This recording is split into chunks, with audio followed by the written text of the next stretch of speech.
தெரியாம பயந்து நின்ன மழை பெஞ்சோன தொலைஞ்சு போன பாத தெரியாம பயந்து நின்ன 100 பேரை தேடி நீங்க போகல தொலைந்து போன என்னை தேடி வந்தீங்க 100 பேரை தேடி நீங்க போகல தொலைந்து போன என்னை தேடி வந்தீங்க என்ன மறக்கல என்னை விட்டு விலகல ஏக்கமுள்ள கண்ணால நீதான் நீங்க நீர் என்ன வெறுக்கல தள்ளி தூரம் போகல கால் கணக்க எனக்காக கண் தாண்டி வந்தீங்க என்ன மறக்கல என்னை விட்டு விலகல ஏக்கமுள்ள கண்ணால நீதான் நீங்க நீர் என்ன வெறுக்கல தள்ளி தூரம் போகல கால் கணக்கு எனக்காக கடல் தாண்டி வந்தீங்க சிறந்ததெல்லாம் கூட்டத்தில் இருக்க தரம் இழந்த என்னை தேடி வந்ததே என்ன தேடுவதை நீங்க நிறுத்த உங்க அன்புக்கு ஒரே இல்லை புதிய துவக்கம் எனக்கு தந்தீங்க உங்க தோளின் மீது சுமந்து வந்தீங்க நீர் என்ன மறக்கல என்னை விட்டு விலகல ஏக்கமுள்ள கண்ணால இங்கேதான் நீங்க நீர் என்ன வெறுக்கல தள்ளி தூரம் போகல கால்களுக்கு எனக்காக கடல் தாண்டி வந்தீங்க கல்லறியும் கூட்டத்தில் என் ஆதரவாய் நின்றவர் நீரே கல்லறியும் கூட்டத்தின் முன்னே என் ஆதரவாய் நின்றவர் நீரே பிடித்து தூக்கினீர் கரைகள் எல்லாம் நீக்கினீர் கரம் பிடித்து தூக்கினீர் என் கரைகள் எல்லாம் நீக்கினீர் பிள்ளையாக மாற்றி விட்டீரே என்னை தள்ளாத தகப்பன் நீரே நீர் என்ன மறக்கல என்னை விட்டு விலகல ஏக்கமுள்ள கண்ணால இங்கேதான் நீங்க நீர் என்ன வெறுக்கல தள்ளி தூரம் போகல கால் கடக்க எனக்காக கடல் தாண்டி வந்தீங்க. ஹல்லேலூயா. உங்கள் யாவருக்கும் ஆண்டவராகிய இயேசு கிறிஸ்துவின் நாமத்தினாலே வாழ்த்துக்களை சொல்கிறோம். கர்த்தர் உங்களை ஆசீர்வதிப்பாராக. தேவன் நம்மை ஆசீர்வதிக்கவே விரும்புகிறார். தேவன் நம்மை நடத்த விரும்புகிறார்.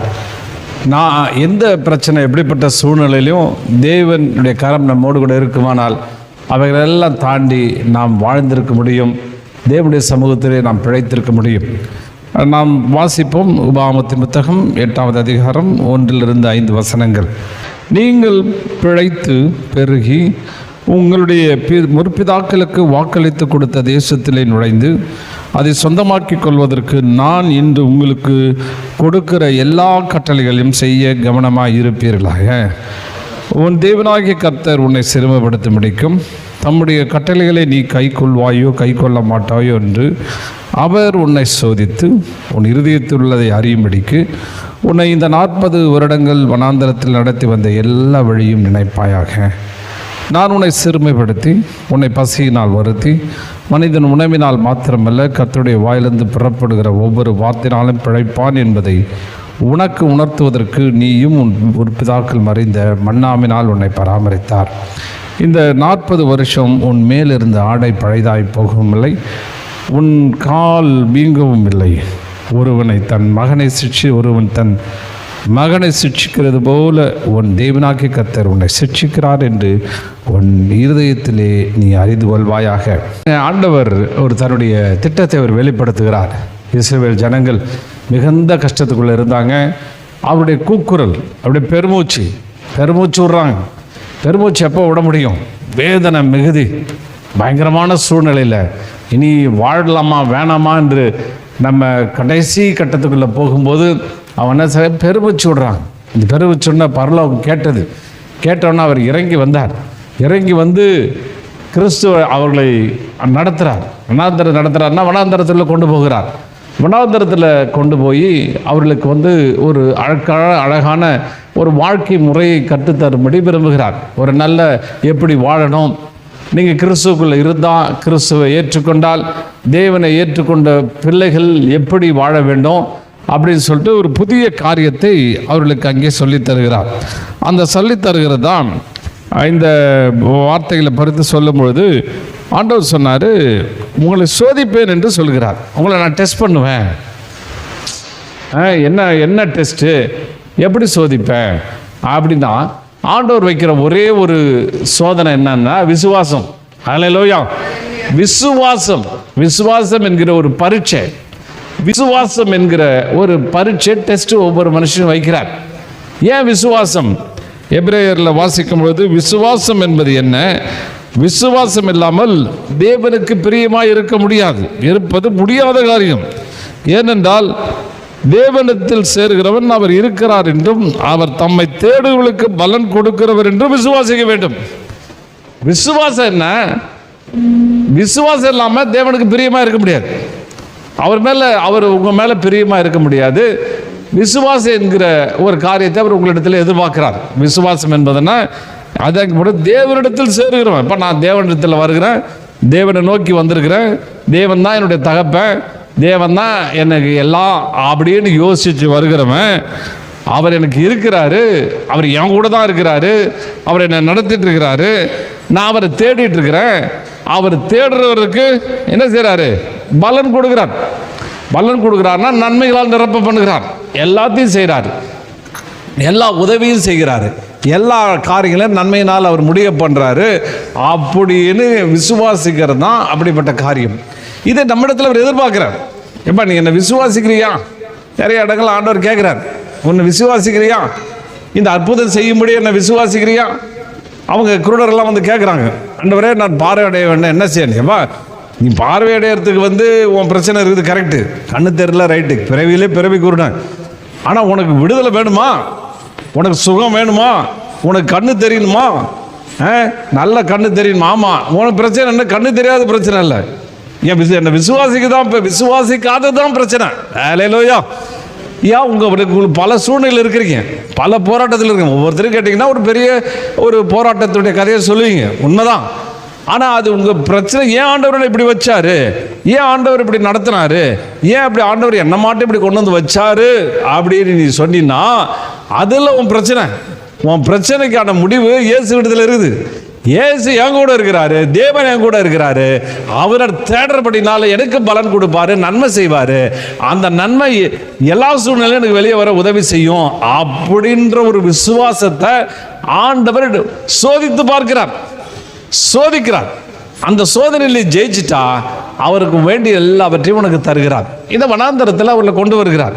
வனாந்தரத்தில் கொண்டு வந்து சோதிக்கும்படி, அங்கே பாருங்க அந்த வசனம் ரொம்ப நல்லா இருக்குது. அவர் உன்னை சோதித்து அறிகிறார், கிருபைப்படுத்தும்படிக்கு சோதித்து. அந்த பாருங்க, அவர் உன்னை சோதித்து.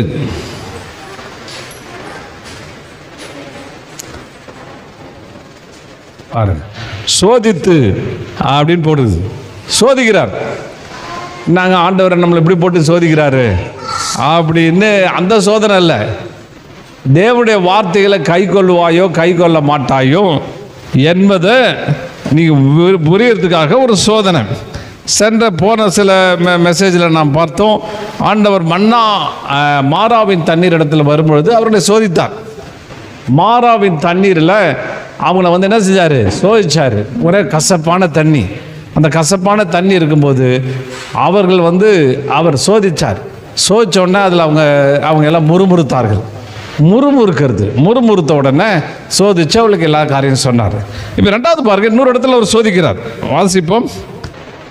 யாத்ராமத்தின் புத்தகம் 16ஆம் அதிகாரம் 1வது அதிகாரத்தை வாசிப்போம். இஸ்ரவேலாகிய சபையர்கள் எல்லோரும் ஏலிமை விட்டு பிரயாணம் செய்து எகிப்து தேசத்திலே புறப்பட்ட 2ஆம் மாதம் 15ஆம் தேதியிலே ஏலிமுக்கும் சீனாய்க்கும் நடுவே இருக்கிற சீன் வனாந்தரத்துக்கு வந்தார்கள். அந்த வனாந்தரத்தில் இஸ்ரவேலாகிய சபையார் எல்லோரும் மோசேக்கும் ஆரோனுக்கும் விரோதமாய் முறுமுறுத்து, நாங்கள் இறைச்சி பாத்திரங்கள் அருகில் உட்கார்ந்து அப்பத்தை திருப்தியாய் சாப்பிட்ட தேசத்திலே கர்த்தரின் கையால் செத்து போனால் பரவாயில்லை, இந்த கூட்டம் முழுவதும் பட்டினியால் கொள்ளும்படி நீங்கள் எங்களை புறப்பட செய்து இந்த வனாந்தரத்துக்கு அழைத்துவதில்லை என்றார்கள். அப்பொழுது கர்த்தர் மோசேயை நோக்கி, வானத்திலிருந்து அப்பம் வரச் செய்வேன், மக்கள் போய் வேண்டியதை ஒவ்வொரு நாளும் சேர்த்து கொள்ள வேண்டும். அதனால் அவர்கள் என்னுடைய கட்டளைகளை நடப்பார்களோ நடக்க மாட்டார்களோ என்று அவர்களை சோதிப்பேன் என்றார். நல்லா கவனிங்க, இங்கே டெஸ்ட் வைக்கிறார் ஆண்டவர். நமக்கு டெஸ்ட் வச்சா நம்ம ஆளுங்க திருப்பி அவருக்கு டெஸ்ட் வச்சுட்டாங்க. அவர் சோதிக்கிறார், அவர் டெஸ்ட் வைக்கிறார். என்ன டெஸ்ட் வச்சாரு? மறுபடியும் என்னை அவங்க சரியாக கவனிப்பாங்க, சரியாக கேட்பாங்களா, நான் சொல்கிற கட்டளைகளை நடப்பார்களோ நடக்க மாட்டார்களோ அப்படின்னு சொல்லி ஒரு டெஸ்ட் வைக்கிறார். நல்லா கவனிங்க. அவங்க பாருங்க, இப்போ அங்கே மாறாவின் தண்ணீரில் அவங்க முறுமுறுத்து பிரச்சனையாகி ஆண்டவர்களை சந்தித்து என்னால் எதையும் மாற்ற முடியும், எந்த கசப்பான சூழ்நிலையை உன்னால் மாற்றி தர முடியும் அப்படின்னு சொல்லி அவங்கள டெஸ்ட் பண்ணி அவங்கள கொடுத்து சொல்லி கொடுத்து போதிச்சு அவங்க சொன்னால் அதுக்கு எதையும் உணர்ந்த மாடம் இல்லை, அவங்களுக்கு தெரிஞ்சதும் இல்லை. அந்த பாருங்க, வாழ்க்கையில் பல சம்பவங்கள் வழியாக கடந்து போகிறோம். அந்த சம்பவத்தில் ஏதாவது ஒன்று கற்றுக்கணும். ஒரு வாட்டி 2 வாட்டி இல்லை, பல விதத்தில் அவங்க அதை கற்றுக்கவே இல்லை, அவங்க அதை தெரிஞ்சுக்கவே இல்லை. அப்போ மாறாவின் தண்ணீரை டெஸ்ட் பண்ண ஆண்டவர் மறுபடியும் இப்போ டெஸ்ட் பண்ணுறாரு. என்ன டெஸ்ட் பண்ணுறாரு? அங்கே சாப்பாடு இல்லை. அவங்க என்ன செய்கிறாங்க? அவங்க ஒரு சீன் வனாந்தரத்துக்குள்ளே வந்துட்டாங்க. சீன் வனாந்தரம் வந்துடும்போது ஏலிமை விட்டு சீன் வனாந்தரம் 15ஆம் நாள் ஏலும் சீனாம் நடுவே இருக்க சீன் வனாந்தரம் சேர்ந்தார்கள். வனாந்திரத்துக்கு வந்தால் சாப்பாடு இல்லை. பெரிய வனாந்திரம், பயங்கரமாக, எங்கே பார்த்தாலும் பாறைகளும் கல்களும் மல்களும் அப்படியே எக்கச்சக்கமாக அப்படியே கிடக்குது. ஒரு புல்லு செடி ஒரு பூண்டை கூட காணும், ஒரு இதையும் காணும், பாம்பு பள்ளியை தவிர வேறு ஒன்றுத்தையும் காணும். அவ்வளோ பெரிய கூட்டம் இங்கே வந்த உடனே எல்லாரும் என்ன செஞ்சிட்டாங்க? முறுமுறுக்க ஆரம்பிச்சிட்டாங்க. முறுமுறுக்கிறது என்ன முறுமுறுத்தாங்க? ஐயோ இங்கே கொண்டாந்து இந்த கிழவனை நம்பி மோசேக்கு விரோதமாய் தேவனுக்கு விரோதமாய் முறுமுறுத்தார்கள். என்னடா கொண்டாந்து இங்கே விட்டுட்டார் இவன், இந்த கிழவனை நம்பி இங்கே வந்தது பெரிய பிரச்சனையாக போச்சு அப்படின்னு சொல்லிட்டு அவர்கள் என்ன செய்கிறார்கள்? முறுமுறுக்கிறார். அப்படியே ரொம்ப கிரம்பிளிங்ன்ற வார்த்தை பார்த்தீங்கன்னா ரொம்ப பயங்கரமான வார்த்தைகள். அந்த கிரம்பிளிங் அப்படின்னா பார்த்தீங்கன்னா ஜனங்கள், நான் இந்த வேதத்தில் நிறைய வாசிக்கும் பொழுது ஆண்டவர் சொன்னார், அந்த இப்போ எங்கெங்கெல்லாம் கிரம்பிளிங் பண்ணாங்க, அந்த முறுமுறுப்பை விட்டு அவங்க விளக்கவே இல்லை. முறுமுறுக்க பற்றி அவங்க விடுறதே கிடையாது. அந்த முறுமுறுப்புன்ற வார்த்தை பாருங்க, வேதாமத்தில் முணுமுணுத்தல் என்பது முக்கியமாக கடவுளுக்கு எதிராக அல்லது அவரால் நியமிக்கப்பட்ட தலைவர்களுக்கு எதிராக அமைதியான முணுமுணுக்கும் விதத்தில் முறையிடுதல், குறை கூறுதல் அல்லது ஆழ்ந்த அதிருப்தியை வெளிப்படுத்துதல் என்று பொருள்படும். இது ஒரு கடுமையான பாவமாய் கருதப்படுகிறது. இது விசுவாசம், நன்றி உணர்வு மற்றும் கடவுளின் ஏற்பாட்டின் மீதான நம்பிக்கை இயலாமை பிரதிபலிக்கிறது. மேலும் பிரிவினை ஏற்படுத்தி தெய்வீக நியாய தீர்ப்பை வரவழைக்கிறது. பைபிளின் முணுமுணுப்பு முக்கியமான அம்சங்கள் பின்வாயுது. வனாந்தரத்தின் இஸ்ரவேலுக்குள்ள வந்தது பாருங்க. இதில் முறுமுறுத்துக்கிட்டே இருக்கிறது, மனம் பேசிட்டு இருக்கிறது, அப்படியே அவதூறு பண்ணுறது, கேவலப்படுத்துறது. இவங்க பாருங்க சத்தமாக கூட எதிர்த்து பேசலை, அமைதியான குரலில் கிரம்லி முணுமுணுக்கிறது எதனால் வருதுன்னா நன்றி உணர்வில்லை. இந்த வார்த்தை பார்த்தீங்கன்னா எபிரேய வார்த்தையான டுல்னா என்பதும் சத்தமாக முணுமுணுப்பதை குறிக்கிறது. மேலும் புதிய ஏற்பாட்டில் பார்த்தீங்கன்னா அந்த ஒரு வார்த்தை சொல்லப்படுகிறது, கோங்கிஸ்மோஸ், மெல்லிய குரலில் கிசுகிசுப்பில் அது முறையிடுவதை குறிக்கிறது. தாக்கங்கள், முணுமுணுப்பு, கடவுளின் அதிகாரத்தின் நன்மையும் கேள்விக்குட்படுத்தும் ஒரு கலக மனப்பான்மையே கருதப்படுகிறது. ஒரு மாதிரி கிரம்பிள் பண்றது, ஒரு சந்தை. நிறைய கிறிஸ்து பெரிய பரிசுத்தத்தை பற்றி பயங்கரமாக பேசுவாங்க. பரிசுத்தம், நான் சாப்பிட மாட்டேன், மருந்து சாப்பிட மாட்டேன், அது சாப்பிட மாட்டேன், இதை பண்ண மாட்டேன், வெள்ளை தான் போட்டுக்குவேன், அதை தான் போட்டுக்குவேன். பரிசுத்தம்னா ஏதோ ஒரு பாரம்பரிய குணத்தை வெளிப்படுத்திக்கிட்டு இதை படுத்திட்டு சொல்கிறது. ஆனால் தேவனை குறித்து முறுமுறுக்கிறது, அது செய்யலை, இது செய்யலை, ஆண்டவர் எனக்கு கை விட்டுட்டார், ஆண்டவர் எனக்கு உதவி செய்யலை, ஆண்டவர் எனக்கு பல காரியங்களை நன்மை செய்யலை, எனக்கு கஷ்டப்பட தான் வச்சாரு. சில ஒரு அம்மா சொல்லுது, ஏசு கிறிஸ்துட்ட வந்தாவே அழுகுதாங்க, எப்போ பார்த்தாலும் அழ வச்சுக்கிட்டே இருப்பாங்க. ஸோ அழ வச்சுக்கிட்டு உனக்கு அவர் கூட்டு வர்றாரு.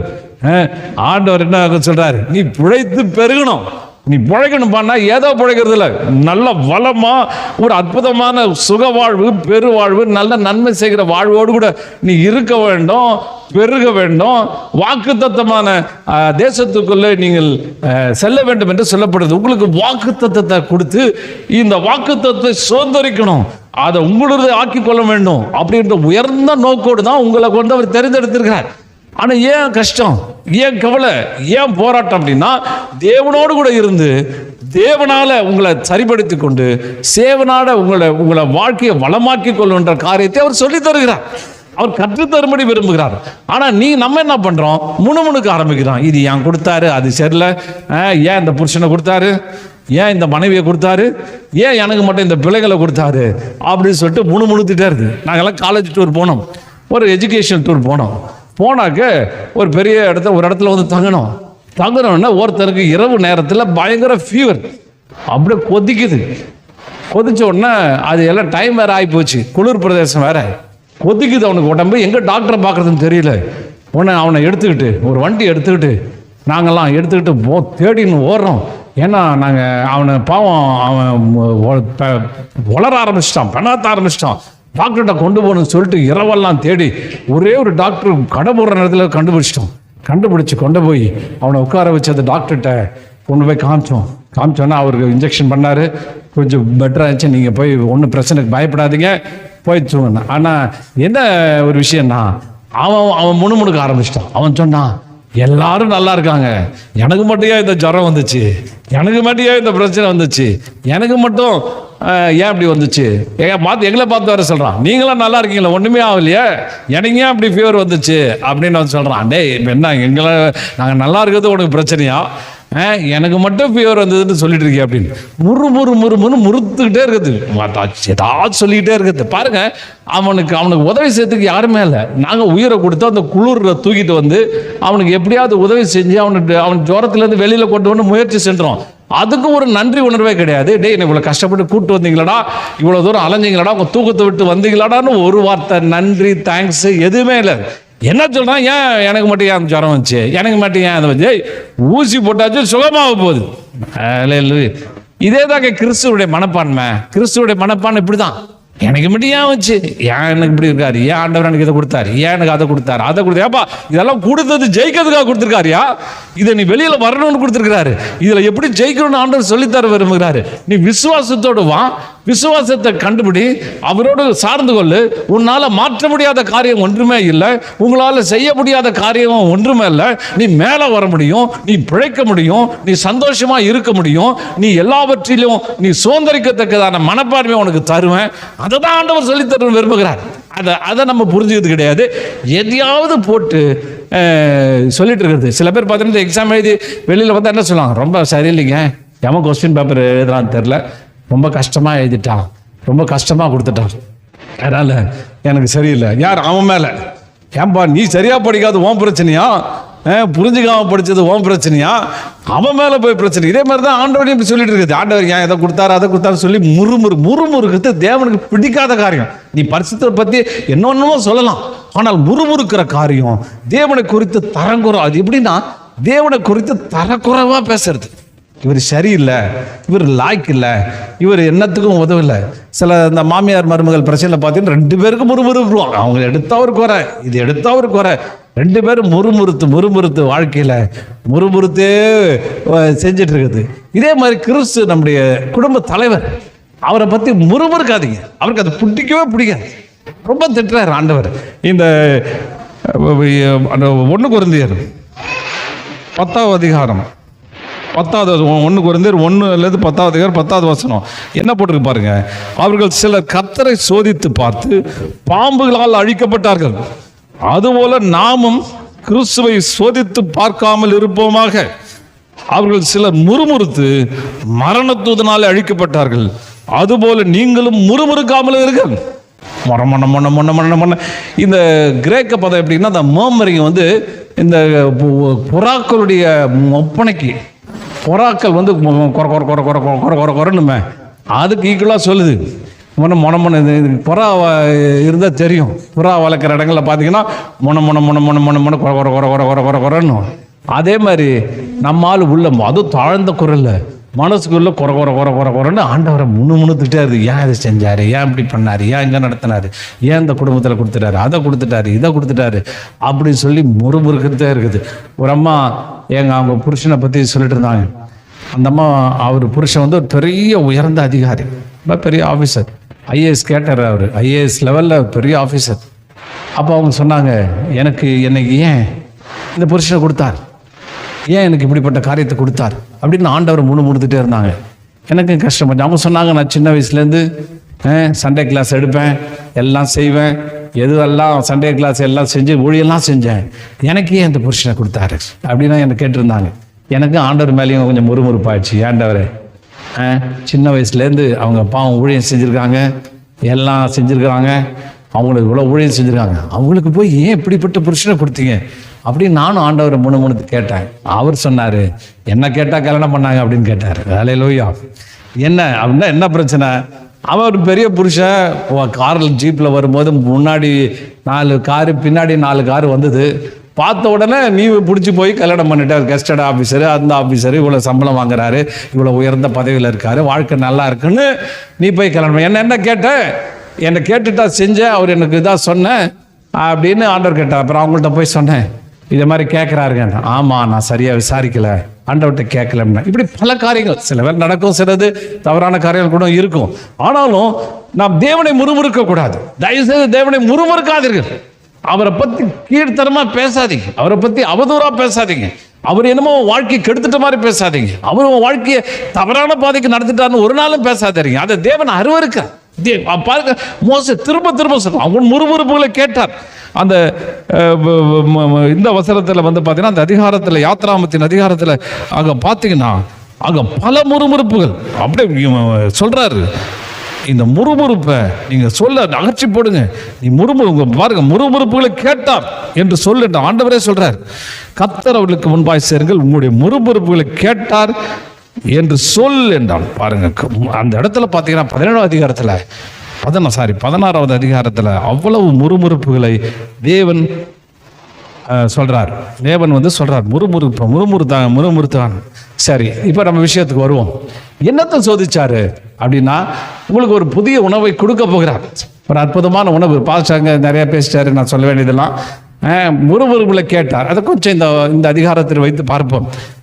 அவர் சொல்றாரு, அவங்க வராங்க, சீன் வனாந்தரத்தில் வரும்பொழுது அவங்க என்ன செய்யறாங்க, என்னுடைய கட்டளையின்படி நடப்பார்களோ நடக்க மாட்டார்களோ என்று அவர்களை சோதிப்பேன். இன்னொரு சோதனை அவர் வச்சிருக்கிறாரு, இன்னொரு காரியத்தை சோதிக்கிறார். என்னுடைய தேவ பிள்ளைகள் என்னுடைய வார்த்தைகளை அவங்க கேட்பார்களா கேட்க மாட்டார்களா அப்படின்னு இன்னொருத்தர் சோதிக்கிறார். அதில் தான் ஆண்டவர் பெரிய காரியங்களை வைத்திருக்கிறார். அவர்களை மன்னாவினாலே அவர்களை என்ன செய்யறாரு, போஷித்தார் அப்படின்னு சொல்றார். இவங்க என்ன சொல்றாங்க பாருங்க, 3வது அதிகாரம். நாங்கள் இறைச்சி பாத்திரங்கள் அருகிலே உட்கார்ந்து அப்பத்தை திருப்தியாய் சாப்பிட்ட எகிப்து தேசத்தில் கர்த்தரின் கையால் செத்து போனால் பரவாயில்லை, இந்த கூட்டம் முழுவதையும் பட்டினியால் கொள்ளும்படி நீங்கள் எங்களை புறப்பட செய்து இந்த வனாந்திரத்திலே அழைத்து வந்தீர்களே என்று அவரிடம் சொன்னார்கள். இவன் என்ன சொல்றான், எல்லாம் அவனுக்கு சோரோட வந்தானுங்க, கனவோட வந்தானு. சோறு கடை நல்லா எங்கே வந்து எகிப்து தேசத்தில் திருப்தியாக சாப்பிட்ருப்போம், நல்லா சாப்பிட்டு நாங்கள் செத்து போயிருப்போம். அதுவும் எப்படிப்பட்ட இது, இறைச்சி பாத்திரங்கள் அருகிலே உட்கார்ந்து அப்பத்தை சாப்பிட்டு திருப்தியாக சாப்பிட்டு எகிப்து தேசத்தில் செத்து போனால் பரவாயில்ல, அதெல்லாம் இறைச்சி பாத்திரம். இறைச்சி பாத்திரம், நல்லா வானல் கடலாம் வச்சு பெரிய வானலை வச்சு சுட்டு வறுத்து இருத்து எடுத்து அப்படியே சாப்பிட்டுட்டு இருக்கும்போது செத்துட்டாவே போயிட்டுருக்கலாம்யா, இங்கே வந்து மாட்டிக்கிட்டேன் அப்படின்னு சொல்கிறாங்க பாருங்க. அவனுக்கு அந்த சோத்தை விட்டு வரவே இல்லை, சோறுன்னு அங்கேயே இருந்துட்டானு. அவனுக்கு அந்த சாப்பாடு பெரிய மேட்டராக சொல்கிறானு. ஆண்டவர் பெரிய லெவலில் பெரிய காரியத்தை வைக்கும்படி அவங்களுக்கு சொல்லிக் கொடுக்க விரும்பினார். ஆனால் இவன் இறைச்சி பாத்திரத்தை விட்டு வரல, அந்த பாத்திரத்தாண்டே உட்கார்ந்து சாப்பிட்டு அங்கேயே செத்துட்டு இருக்கலாம்பா. அங்கே நாங்கள் சாப்பிடும்போது ஆண்டவர் கையால் அடித்து என்ன சாகடிச்சா போதும், சாகடிச்சிருந்தா கூட நல்லா இருந்திருக்கும் அப்படின்னு சொல்கிறாங்க. என்ன ஒரு நிறைய பேர் இப்படி தான் கிறிஸ்துக்குள்ள வராமல் இருந்திருக்கலாம், அங்கே இருந்திருக்கலாம், அங்கே நல்லா இருந்தேன். அங்கே மட்டும் நான் 4 ஊட்டி எஸ்டேட்டும் இந்த எஸ்டேட்டுமா வச்சுருந்தேன். அங்கேயும் ஒன்றும் இல்லை, அங்கேயே பல வியாதியில் பிரச்சனை பல சூழ்நிலை இருந்தேன். ஆண்டவர் வந்து உனக்கு எல்லாத்தையும் விடுதலை கொடுத்தார். இப்போ செத்துட்டா போனோம், அங்கேயே சாப்பாட்டிலே செத்துடலான்னு அவங்க பேசிட்டு இருந்தாங்க. இப்போ ஆண்டவர் பாருங்க, திருப்பி ஆண்டவர் பேசுகிறார். வனாந்தரத்தில் நான் அப்பத்தை வர பண்ணுவேன், அப்பத்தை செய்ய வேணுவேன் அப்படின்னு சொல்லிட்டு ஆண்டவர் சொல்கிறாரு, நான் உன்னை சோதிப்பேன் அப்படின்னு நாங்கள் சொல்கிறார். அப்போ சொல்லும் பொழுது ஆண்டவர் அந்த இடத்துல வந்து மன்னாவை தருகிறார். நல்லா கவனிங்க, நீங்கள் மன்னா சாப்பிட வேண்டும், மன்னாவினாலே போஷிக்கப்பட வேண்டும். இந்த வாழ்க்கையினுடைய முதல் அத்தியாயமே, முதல் காரியமே உங்களுடைய சக்சஸ், உங்களுடைய விடுதலைக்கு, உங்களுடைய வெற்றிகரமான வாழ்க்கைக்கு, ஜெயிக்கிற வாழ்க்கைக்கு, எல்லாவற்றின் மேலும் நடக்கிற உங்கள் வாழ்க்கைக்கு ஒரு மிகப்பெரிய ஒரு ஆதாரம் வேண்டும் என்றால் அது மன்னா சாப்பிடுவது. ஹல்லேலூயா. சாப்பாடே இல்லை, சாப்பாடு இல்லாத இந்த நேரத்தில் அந்த ஆண்டவர் சொல்றாரு, அங்க மன்னாவை அங்கே போஷிக்கப்படுகிறார். பாருங்க, 7வது அதிகாரம் 7வது வசனம். அதிகாலையிலே கர்த்தருடைய மகிமையை காண்பீர்கள், கர்த்தருக்கு விரோதமாய் உங்களுடைய முறுமுறுப்புகளை அவர் கேட்டார். நீங்கள் எங்களுக்கு விரோதமாய் முறுமுறுப்பதற்கு நாங்கள் எம்மாத்திரம்? பின்னும் மோசே, மாலையிலே நீங்கள் சாப்பிடுவதற்கு கர்த்தர் உங்களுக்கு இறைச்சியும், அதிகாலையிலே நீங்கள் திருப்தி அடைவதற்கு அப்பத்தை கொடுக்கும் போது இது வெளிப்படும். கர்த்தருக்கு விரோதமாய் நீங்கள் முறுமுறுத்த உங்களுடைய முறுமுறுப்புகளை அவர் கேட்டார். நாங்கள் எம்மாத்திரம்? உங்களுடைய முறுமுறுப்புகள் எங்களுக்கு அல்ல, கர்த்தருக்கு விரோதமாய் இருக்கிறது என்றான். இந்த வசனங்களை வாசிக்கும் பொழுது அந்த வசனத்தில் பார்த்தீங்கன்னா ஆண்டவர் அங்கே வந்து மாலையில் அங்கே ஆண்டவர் வந்து மன்னாவை, இந்த முழு அதிகாரம் படிச்சுன்னா உங்களுக்கு டைம் ஆகிடும். அதனால் 13வது வசனத்தில் மாலையில் காடையில் வந்து விழுந்தது முகாம், அதிகாலையிலே முகாமை சுற்றி பனி பெய்திருந்தது. பெய்திருந்த பனி நீங்கின பின்பு வனாந்தரத்து மீது எங்கும் உருண்டையான சிறிய பொருள் உறைந்த பனிக்கட்டி பொடியை போல தரையின் மேல் கிடந்தது. இஸ்ரவேல் மக்கள் அதை கண்டு இது என்னவென்று அறியாமல் இருந்தது. ஒருவரை ஒருவர் பார்த்து இது என்ன என்று கேட்டார்கள். அப்பொழுது மோசே அவர்களை நோக்கி, இது கர்த்தர் உங்களுக்கு சாப்பிட கொடுத்த அப்பம். கர்த்தர் கட்டளையிடுகிறது என்னவென்றால், அவரவர் சாப்பிடும் அளவுக்கு தக்கதாய் அதில் எடுத்து சேர்க்கட்டும். உங்களில் நபர்களின் எண்ணிக்கை அவனவன் தன் கூடாரத்தில் இருக்கிறவர்களுக்காக தலைக்கு 1 ஓமர் அளவு எடுத்து கொள்ளட்டும் என்றார். நல்லா கவனிங்க, ஆண்டவர் என்ன சொல்றாரு, மன்னாவினால் போஷித்தார். ஏப்பா உனக்கு சூப்பர் ஃபுட் ஒன்று வச்சிருக்கிறேன், காடை என்ன கௌதாரின்னா காடையும் கொடுத்துருவேன். மாலையில் ஃபுல்லாக காடையை கொண்டாந்து நிரப்பிட்டேன். காலையில் உனக்கு முக்கியமான ஃபுட்டு வச்சிருக்கிறேன். நைட்டு காடை இருக்குது, அது நீ அடித்து எவ்வளோ வேணா சாப்பிடு. காலையில் உனக்கு அருமையான மன்னா வச்சிருக்கிறேன். மன்னா எப்படி சேர்த்து கொள்ள வேண்டும், இது அங்கே வந்து ஒரு நிழலாட்டமான காரியங்களாக சொல்லப்பட்டது. இதை நான் கொஞ்சம் அப்படி பார்க்க போகிறோம், ரொம்ப எளிதான முறையில் பார்க்க போகிறோம். எப்படி வேதத்தை வாசிக்கிறது, எப்படி வேதத்தினுடைய அவருடைய வார்த்தைகளை எப்படி பொறுக்கிக் கொள்வது. இப்போ என்ன சொல்றாரு, அதிகாலையில் நீங்கள் போனீங்கன்னா அங்கே ஒரு பனிக்கட்டி மாதிரி சின்னதாக இருக்குது. அந்த பனிக்கட்டி எல்லாம் பொறுக்குங்க. அந்த பனிக்கட்டி மாதிரி இருக்கும், அதெல்லாம் ஒரு கூடையில் பொறுக்கி எடுத்துக்கிட்டு நீங்கள் கூடாரத்துக்கு வந்துடுங்க. அதுக்கு பிற்பாடு அதை என்ன செய்யுங்க, அதை சமைக்கணும். அதில் நிறைய விஷயங்கள் போட்டுருக்குது, அது எப்படி வேணால் சாப்பிட்லாம். அதை நல்லா ஒடிச்சு அப்பம் மாதிரி சுட்டு சாப்பிட்லாம். நல்லா ரைஸு சோறு வடிக்கிற மாதிரி வடித்து சாப்பிட்லாம் அப்படின்னு அவர் சொல்கிறார். சாயந்தரம் காடையை தொட்டு வச்சுங்க, இது காலையில் சமைச்சு செய்யுங்கன்னு.